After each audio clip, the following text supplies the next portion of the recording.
అందరికీ నమస్కారం. జూలై మూవీలో ఒక సీన్ ఉంటుంది. గంట కొట్టేయాలంటే ఇలా, కొట్టాలంటే ఇలా అంటాడు. అలా ఈరోజు జగన్మోహన్ రెడ్డి వైసీపీ గ్యాంగ్ గుడుల చుట్టూ తిరుగుతున్నారు. ఏందిరా వీళ్ళంటే హిందువుల ఓట్లు కావాలి. సరే గుడి చుట్టూ ఎందుకు తిరుగుతున్నారు?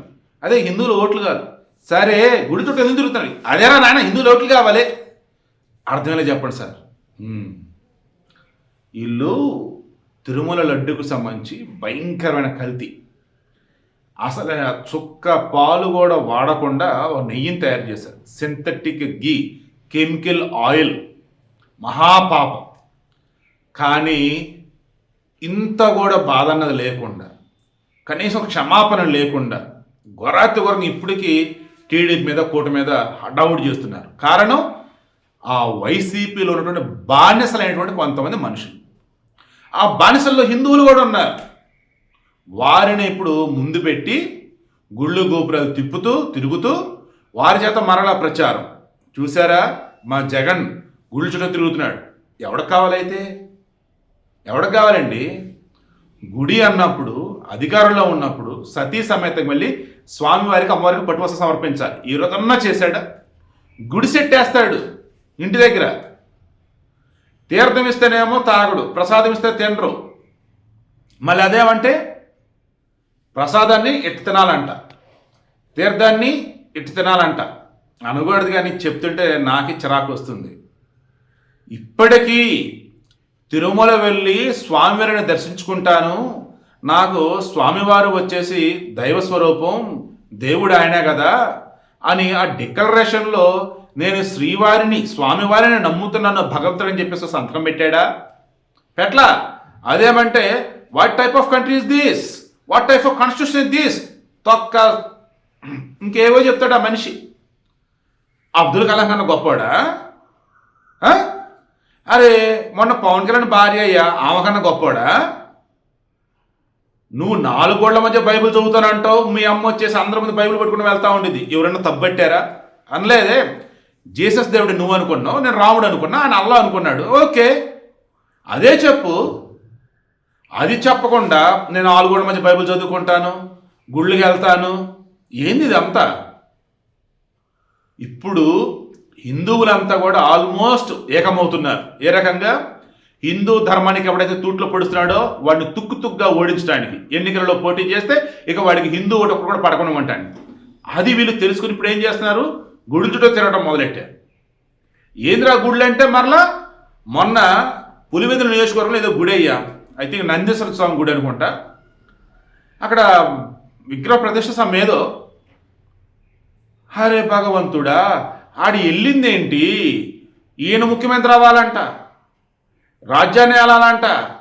మరి ఆయన ఎవరో ఏందో, మరి ఆ పూజారి ఎవరో కానీ సినిమాల్లో కూడా నటించరు. ఆ రకం నటించేశాడు. అసలు కింద సరిగా కూర్చోలేకపోయాడు. హోమంలో హవిస్సులు వేయాలి, హవిస్సులు వేయలా, పూజారికి ఇచ్చి నువ్వు వేసుకో అని చెప్పాడు. కళ్ళు ఉన్నాయి కదా జనాలకి, చూశారు కదా. లోపలేమో సిలువ ఉంటుంది, పైకి మాత్రం బట్టలేదని కవర్ చేసి గుళ్ళకి వస్తారు. రా, దేవుడిని నమ్ముకుంటే రావయ్యా.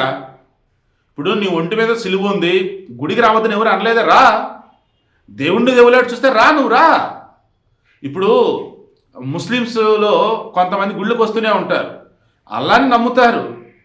ఇక్కడ ఈ దేవుడు కూడా విశ్వసిస్తారు. దేవుడు ఒకడే, రూపాలు వేరు నామాలు వేరు అని అనుకునే వాళ్ళు ఎంతమంది ఉన్నారండి ఈ రోజుల్లో?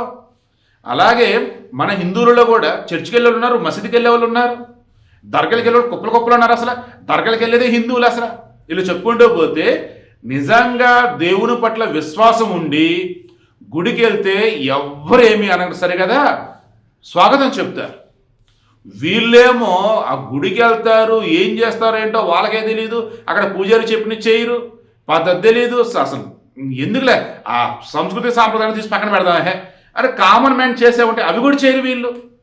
అదేమంటే మీ హిందువులు అంటే హిందువులు అని చెప్పుకుంటే సరిపోద్దా? సర్టిఫికేట్ వచ్చేసి ఎస్సీ హిందూ అని ఉంటుంది.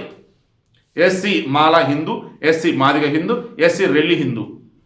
వీళ్ళల్లో నిజంగా ఈరోజు ఏపీలో ఎంతమంది హిందువులుగా ఉన్నారు? ఇందాక నేను చూసా, రఘురామకృష్ణరాజు ఆయన నియోజకవర్గంలో ఆకివీడి దగ్గర ఐ థింక్ ఒక ఏరియా దళితవాడు అనుకుంటా, ఎస్సీ కాలనీ. అక్కడ రామాలయానికి సంబంధించి శంకుస్థాపన అనేది చేయబోతుంటే ఒకళ్ళు వచ్చేసి ఒకళ్ళు కదా కొంతమంది గుంపు గుంపు వచ్చేసి అడ్డుకున్నారు. ఏంది అన్నాడు ఈయన. అంటే లేదు ఏడెందుకు కడుతున్నాం మేము అంటున్నాం కదా. అవునయ్యా మీరు అంటున్నారు కరెక్ట్, అందుకే కడుతున్నట్టు గుడి అన్నాడు. మేమున్నా వద్దన్నాడు. మీరుంటే వద్దనేది ఏంటి అసలు ఇదేంటిది అంటే గుడి, మీరు హిందువులే కదా, ఆహాహా వద్దు, వద్దు కదా, మీరు హిందువులే కదా, మీ సర్టిఫికేట్లో ఎస్సీ హిందూ అనే ఉంది కదా. అంటే లేదు మేము క్రైస్తవులు అంటే సమేత చెప్పినట్టున్నాడు. అవునా మీ సర్టిఫికేట్లో పట్టరండి అన్నాడు. సర్టిఫికేట్లోనూ హిందూ అని ఉంటుంది, బయటేమో క్రిస్టియన్ అని చెప్పి తిరుగుతూ ఉంటారు. ఏంది అసలు ఇది? మళ్ళీ బయటేమో హిందూ అని తిరుగుతూ ఉంటారు ఓట్ల కోసం. మరలా ఆయన మోషన్ రాజు ఏసే నిజమైన దేవుడు అంటాడు, శాసనమండలి చైర్మన్. మరలా వచ్చి హిందువుని అంటాడు.